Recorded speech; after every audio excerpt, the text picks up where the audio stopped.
মোদি যেটা করেছে এটা মোদিইজম। এটা কিন্তু ইন্দিরা অনেক সময় ইন্দিরাই সরকারে একটা প্রচার খুব হতো। কিন্তু ইন্দিরার মধ্যে যে কোয়ালিটি ছিল ইন্দিরা গান্ধীর মধ্যে, সেই কোয়ালিটি বা অটল বিহারী বাজপেয়ী তার ধারে কাছে এখন কোন নেতৃত্ব নেই। একটা নেতৃত্ব বা আমি সারা বিশ্বেও আমি খুব খুঁজে, খুঁজে হয়তো ১-২ টোকে বের করতে হবে। আমি কত বড় হিন্দু সেটা যদি প্রমাণ করতে হয় এর থেকে হাস্যকর কিছু হয় না। আমি হিন্দু স্বামী বিবেকানন্দ বলেই গেছে যে Hinduism is not a religion, it's a way of life. তো আমার কোথাও যেন মনে হয় আমরা যে ধর্মেরই পালন করি না কেন, আমার বিশ্বাস থাক কিন্তু কিছু মানুষের মৃত্যুটা খুব কষ্ট দেয়। আমার মনে হয় আমি আমি আ আম আদি যোগী আদিত্যনাথের বিরোধী নই। আমি বিরোধী হচ্ছে এই আমাদের ভারতের সংবিধানে কিন্তু কোন রাষ্ট্রীয় ভাষা নেই। অনেকে বলে রাষ্ট্রীয় ভাষা হিন্দি, তারা পড়াশোনা জানে না। এবং আমাদের সব ভাষাই কিন্তু অফিসিয়াল ল্যাঙ্গুয়েজ হিসেবে ধরা হয়। তো উর্দুও কিন্তু সমানভাবে আমাদের গ্রহণীয়। কোন অসুবিধার কিছু নেই। আমার সমস্যা একটা জায়গায় যে দেশটি মানে বাংলা ভাষার জন্য মূলত তো এটা তো ইতিহাস বলছে। তার জন্য আন্দোলন করেছিল এবং তারপরে শিলচর স্টেশন আমাদের আম ভাষা শহীদ স্টেশন নাম হয়। কমলা ভট্টাচার্য সহ শহীদ হয় আজকের দিনে। তাদেরকেও স্মরণ করতে হয়। যে শিলচরেও যে ইয়েটা হয়েছিল। তা আমি কিন্তু উর্দু ভাষা বিরোধী নই। কিন্তু কিছু ভিডিও যেগুলো খুব ব্যথিত করে যে উর্দুটাকেই চালাতে হবে। এবং কোন জায়গায় এটাও শোনা যাচ্ছে যে বাংলাকে সরিয়ে দিয়ে বাংলার গুরুত্বকে না করে উর্দুকে বেশি করতে হবে। আর এটা একটা ঘটনা। এটা কিন্তু আমি কোন জায়গায় বলিনি যে আমাদের উর্দুকে দাদা, বাদ দিয়ে উর্দুকে চালাতে হবে এমনটা আপনি কোথায় কোন ভিডিওতে পেয়েছেন যে বলা না, হচ্ছে বাংলা উর্দু সরিয়ে দিয়ে উর্দু বহু নিয়ে ভিডিও আসেন? রয়েছে। ইভেন সবচেয়ে বড় সমস্যা হচ্ছে আমি ৩-৪ টে এরকম রয়েছে। সেগুলো আপনাকে আমি পাঠিয়ে দেব। তার মধ্যে কিন্তু এগুলো বলা হয়েছে। সেই কারণে কিছুটা মনে হয়েছে কারণ আমি কিন্তু এটা আমি বারবার বলছি। এটা উর্দু, বাংলা, হিন্দি যেকোনো ভাষা মানুষ কথা বলতেই পারে। তাতে সমস্যা আমার কেন? কারোই হওয়া উচিত না। এবার আমি আসি যেটা একটু আগেই আমিও বলছিলাম কুম্ভ মেলা নিয়ে আমার ২ ধরনের বক্তব্য আছে। এক লাইনে বলব, খুব বেশি সময় নেব না। কুম্ভ মেলা নিয়ে মমতা বন্দ্যোপাধ্যায় বলেছেন আ মৃত্যু কুম্ভ। আমার মনে হয় কয়েকটি কারণ রয়েছে। কারণ মনিরুল বাবু যেটা বলছিলেন উনি একদমই আমিও সহমত যে মানুষ কোথাও গিয়ে মানে কি বলবো অনেক বেশি আবেগী হয়ে গেছে। হুজুগে এবং এই কারণে তার যে মানে সনাতন ধর্মের যে মানে যেটা প্রয়োজন যে ওখানে আমি স্নান করলেই আমার সব ধুয়ে যাবে এটাও যেমন কথা নয়। মানুষের বিশ্বাস ঠিক আছে। কিন্তু বিশ্বাসটার জায়গায় যেটা তৈরি হয়েছে অত্যন্ত প্রচারণাটা এত বেশি ছিল। সেই প্রচারণা অনুযায়ী মানুষরা এত কষ্ট করে ২০ কিলোমিটার ২২ কিলোমিটার আমার বন্ধুরা হেঁটেছে। আমি বলছি আমি যাব না। আমার এখানেই আমি মনে করি এটাই আমার মানে স্বধর্ম স্থান। আমি যেখানে থাকি। তার বাইরে কিছু নয়। যেতেই পারে। আমার কিন্তু যেখানে রেল স্টেশনে দিল্লিতে যে ঘটনাটা ঘটেছে, যে স্ট্যাম্পেড হয়েছে অত্যন্ত দুর্ভাগ্যজনক। ম্যান মেড, একদম ম্যান মেড। আমি এটার বিরোধী যে আমি কত বড় হিন্দু সেটা যদি প্রমাণ করতে হয় এর থেকে হাস্যকর কিছু হয় না। আমি হিন্দু স্বামী বিবেকানন্দ বলেই গেছে যে Hinduism is not a religion, it's a way of life. তো আমার কোথাও যেন মনে হয় আমরা যে ধর্মেরই পালন করি না কেন, আমার বিশ্বাস থাক কিন্তু কিছু মানুষের মৃত্যুটা খুব কষ্ট দেয়। আমার মনে হয় আমি আমি আ আম আদি যোগী আদিত্যনাথের বিরোধী নই। আমি বিরোধী হচ্ছে এগ্রেসিভ হিন্দুইজমের। এগ্রেসিভ যেকোনো ইসলাম হতে পারে যেকোনো। সেটা যেন একটা সবসময় যেমন রবীন্দ্রনাথ বলতেন যে জাতীয়তাবাদ সভ্যতার সংকট। আমি সেই কারণেই এই প্রসঙ্গটা আনলাম। এটা ২ নম্বর। ৩ নম্বর আমি যেটা বারবার বলছি যে ভারতবর্ষ উত্তর-পূর্ব ভারতের যে সেভেন সিস্টার্স এর সঙ্গে বাংলাদেশের যে সম্পর্ক, বাণিজ্যিক সম্পর্ক অত্যন্ত গুরুত্বপূর্ণ জায়গায়।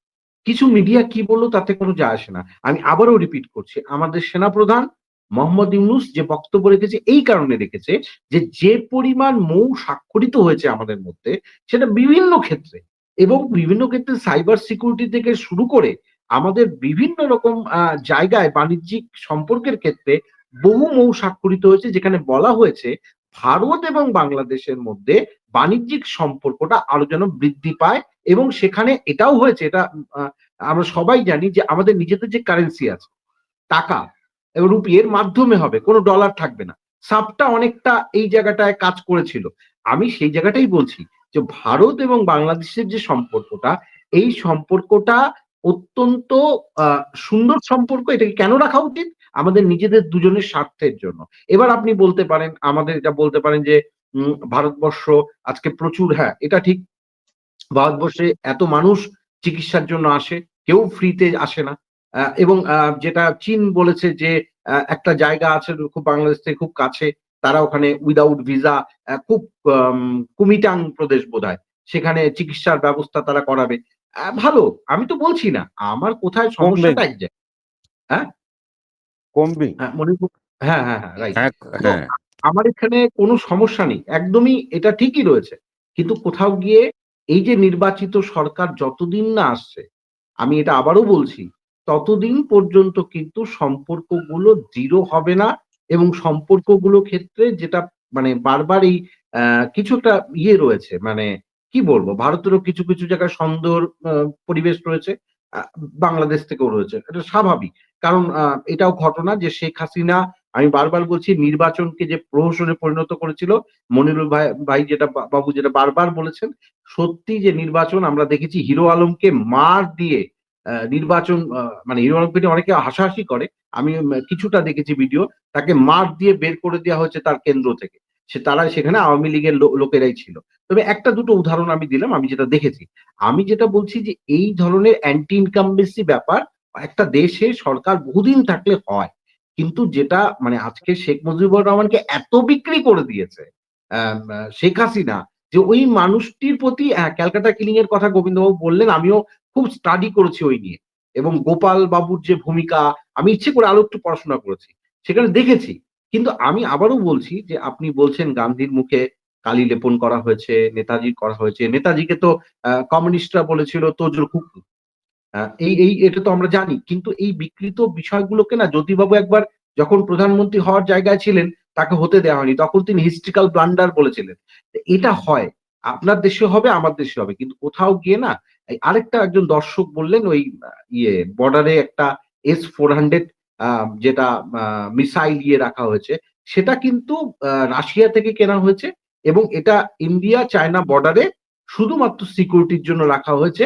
অন্য কোনো কারণে নয়। মানে এখান থেকে কোন রকম ভাবে কাউকে আ মানে মানে কোন দেশকে বিব্রত করা, বাংলাদেশকে বিব্রত করার জন্য নয়। এটা বহুদিন আগে এসছে S-400 এবং এটার কাজই হচ্ছে সারফেস থেকে বিভিন্ন ডিফেন্স সিস্টেম মেকানিজমকে সঠিকভাবে নিয়ে আসা, তথ্য আ করা। কিন্তু কোথাও গিয়ে আবারও বলছি আমি, আমাদের বর্ডার সেটা নিয়েও যেমন শিথিলতা খুব বেশি রাখা প্রয়োজন নয়। আপনি বলছিলেন যে ভিসা দরকার নেই। কিন্তু আমি আবারও বলছি যে পাকিস্তান আর দেশ হিসেবে ভারতবর্ষ কখনোই একটা গণতান্ত্রিক দেশ হিসেবে আমরা ভাবি না।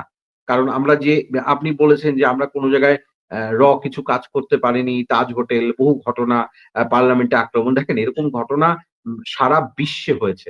সুতরাং এই ঘটনার ইনফরমেশন গোয়েন্দা দপ্তরের কাছে কেন ছিল না, কি কারণে ছিল না, সেই নিয়ে প্রশ্ন থাকবেই। আমি বলছি না। কিন্তু এটা যে পুরোপুরি পারা যেত তাহলে এটা তো কিছু রকমের লুপ হলস রয়েছে। এবার সেই লুপ হলস গুলো সব জায়গায় রয়েছে। তাই বলে ভারতবর্ষের সরকার যে শক্তিশালী বলতে আমি কিন্তু বোঝাই আমি বারবার গিয়ে কিন্তু এটা বলেছি বিভিন্ন চ্যানেলে যে মোদি যেটা করেছে এটা মোদিইজম। এটা কিন্তু ইন্দিরা অনেক সময় ইন্দিরাই সরকারে একটা প্রচার খুব হতো। কিন্তু ইন্দিরার মধ্যে যে কোয়ালিটি ছিল ইন্দিরা গান্ধীর মধ্যে, সেই কোয়ালিটি বা অটল বিহারী বাজপেয়ী তার ধারে কাছে এখন কোন নেতৃত্ব নেই। একটা নেতৃত্ব বা আমি সারা বিশ্বেও আমি খুব খুঁজে, খুঁজে হয়তো ১-২ টোকে বের করতে হবে। মানে সেই মানের নেতৃত্ব তৈরি হয়নি কারণ আমি আবারও বলছি, আমাদের রাজনৈতিক অবক্ষয় হয়েছে। আমাদের রাজনৈতিক সংস্কৃতি, রাজনৈতিক সামাজিকরণের প্রক্রিয়া ব্যাহত হচ্ছে বাংলাদেশেও আমাদের দেশেও। এটাকে ঠিক করতে পারলে হয়তো এই যে ঘটনাটা আপনারা উদ্বেগ প্রকাশের কথা বলছেন, এই উদ্বেগটা হতো না। কিন্তু মোহাম্মদ ইউনূসের একটা জিনিস আমি আবারও বলব, আমি খুব অ্যাপ্রিশিয়েট করি। উনার বক্তব্যে কি সুন্দর বক্তব্য রাখছেন। আমার বাজপেয়ীর কথা মনে পড়ছিল। একদম থেমে, থেমে সুন্দরভাবে বক্তব্য রাখা। এটা হওয়া উচিত। চিৎকার চেঁচামেচি হিটলার সুলভ নয়। যে জেস্চার পোস্চার অনেক বেশি। সেই দুনিয়ায় আমরা বাস করি না। হ্যাঁ? তো এটা আমার বলা। জি।